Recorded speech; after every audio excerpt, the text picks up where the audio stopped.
اب فیصلے کے مہینے اور سال آ رہے ہیں،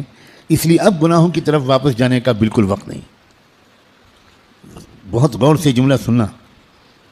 فیصلے کے سال آ رہے ہیں، اب دنیا کی زندگی میں زیادہ وقت باقی نہیں، پوری دنیا کی زندگی میں زیادہ وقت باقی نہیں، اب فیصلے کے دن آ رہے ہیں۔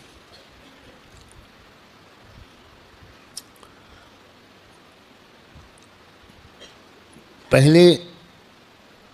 جیسا اب زمانہ نہیں ہے، ایک ایک دن جو گزر رہا ہے یہ فیصلے کے دن سے ہمیں قریب کر رہا ہے، اور فیصلے کے دن کی جو سب سے بڑی علامت ہے کہ اب فیصلے کا دن قریب ہے، وہ ہے فلسطین کے حالات۔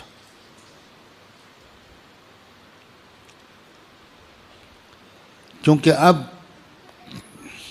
بہت بڑے بڑے واقعات ہوں گے، دجال کی آمد بھی بہت دور نہیں ہے، اور حضرت عیسیٰ کی آمد بھی بہت دور نہیں ہے، اور امام مہدی کی آمد بھی بہت دور نہیں۔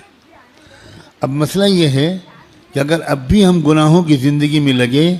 تو ہمیں اللہ دجال کے ساتھ کھڑا کر دے گا، توبہ کی توفیق بھی ہم سے چھین لے گا، حضرت امام مہدی کے دشمنوں کے لشکر میں ہم کھڑے ہوں گے۔ اب یہ دیکھو، یہ وہ وقت ہے، کچھ پتہ نہیں کس وقت اگلا قدم اٹھ جائے۔ جو نشانیاں اللہ کے رسول نے بتائی تھیں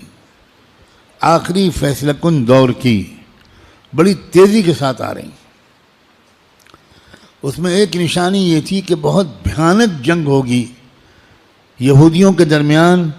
اور اصلی ایمان والوں کے درمیان۔ اس لیے جو کچھ اس وقت غزہ اور فلسطین میں ہو رہا ہے، اس سے ہر ایمان والے کا ایمان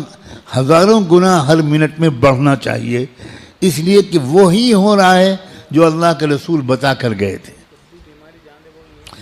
جس وقت وہ آپ بتا رہے تھے اس وقت تو فلسطین میں کوئی مسلمان تھا ہی نہیں، اور آپ یہ بتا رہے ہیں کہ ایک بھیانک جنگ ہوگی، خطرناک جنگ ہوگی، یہودیوں اور ایمان والوں کے مابین ایک خطرناک جنگ ہوگی۔ آپ بتا رہے ہیں کہ ایک علاقہ ہوگا جہاں سچے پکے مومن جان دے رہے ہوں گے اور جان لے رہے ہوں گے، قربانیاں دے رہے ہوں گے، مسجد اقصیٰ کی حفاظت میں نوجوان جوک در جوک شہید ہو رہے ہوں گے۔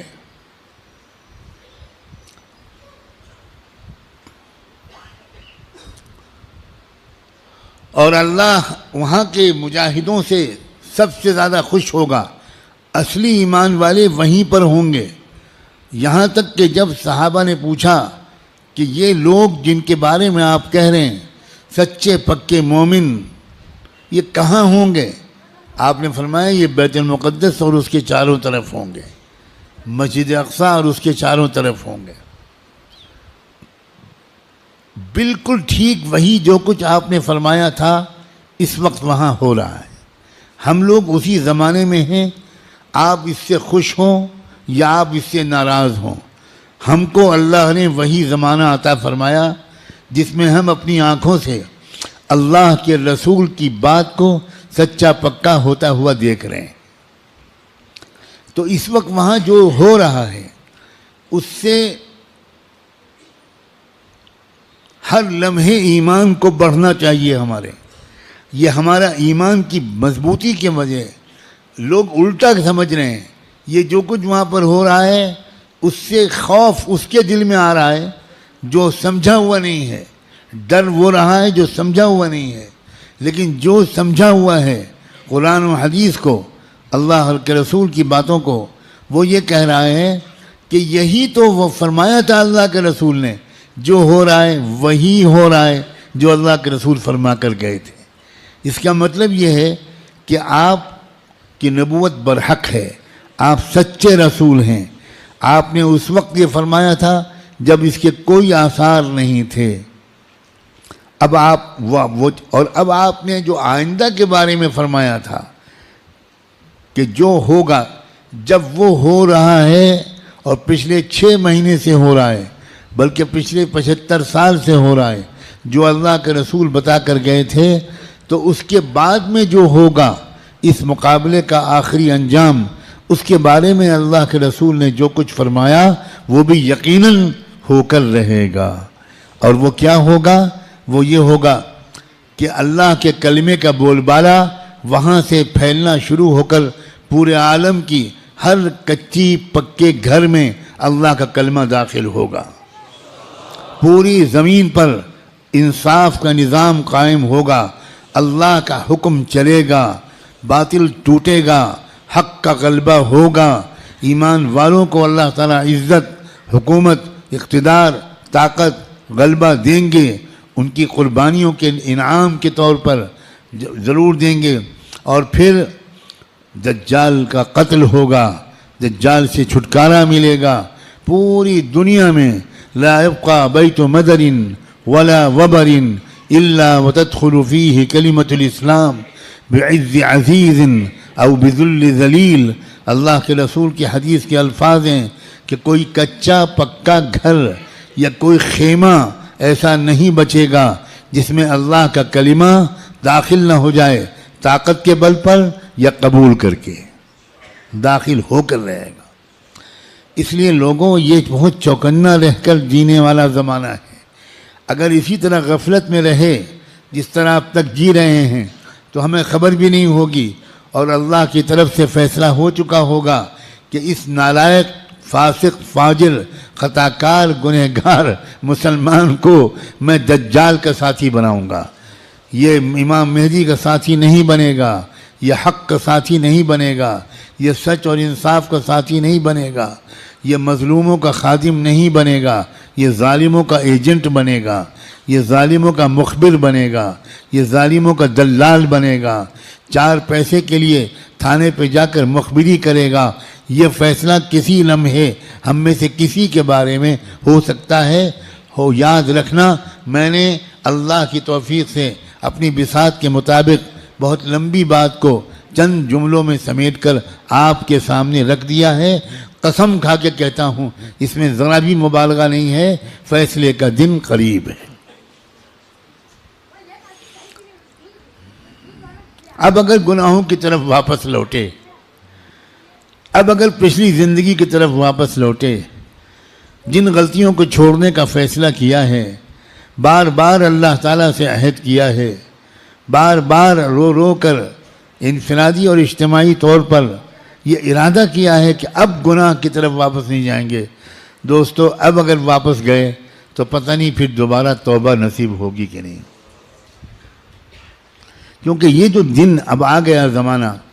اس زمانے کو پہچاننا علماء کا فرض ہے۔ علماء کی ذمہ داری ہے کہ وہ اس دور کو پہچانیں۔ پچھلے دور کی روایتی باتوں سے کام نہیں چلے گا، اب آپ کو اکابر علماء کے پاس رہنا پڑے گا، کچھ مہینے گزارنے پڑیں گے، تربیت لینی پڑے گی، ان کا اعتماد حاصل کرنا پڑے گا۔ جب اعتماد ہوگا تب وہ آپ کو خاص خاص باتیں بتائیں گے، تب وہ آپ کو اپنے سینے کا علم منتقل کریں گے، تب آپ کو وہ امانت سونپیں گے، آپ کو ایک ذمہ داری سونپیں گے کہ بھئی کس طرح امت کے عوام اور خواص کو، امت کے مردوں اور عورتوں کو، اور خاص طور پر امت کے نوجوانوں کو کس طرح سنبھالنا ہے۔ سب سے زیادہ بنیادی بات اس وقت مجھ کو اپنے سے بھی کہنی ہے اور آپ سے بھی، وہ ہے استقامت۔ اب جمنا ہے، کہو انشاءاللہ۔ اب تقوی پر جمنا ہے، اب اللہ کی اطاعت پر جمنا ہے، اب گناہوں سے دور رہنا ہے، اور جیسے کوئی غلطی ہو جائے سب کام چھوڑ کے اللہ سے معافی مانگنی، دیر نہیں کرنی،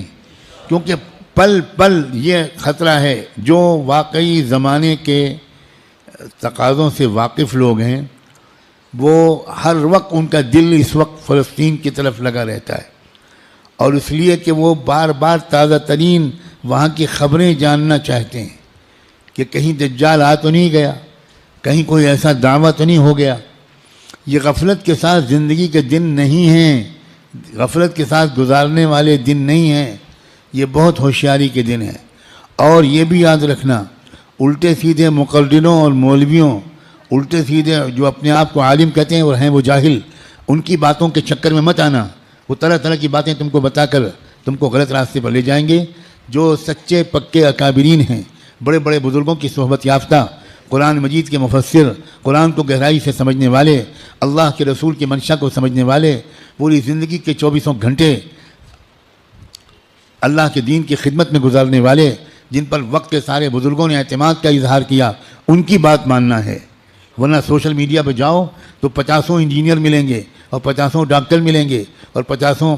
طرح طرح کے لوگ ملیں گے جو اسلامی پروگرام چلا رہے ہیں. ہمارے نوجوانوں کو نہیں معلوم کہ اسلام کی ویب سائٹس کے نام سے جو ویب سائٹس چل رہی ہیں اس میں سے تقریباً 70% یہودیوں کی ویب سائٹس ہیں.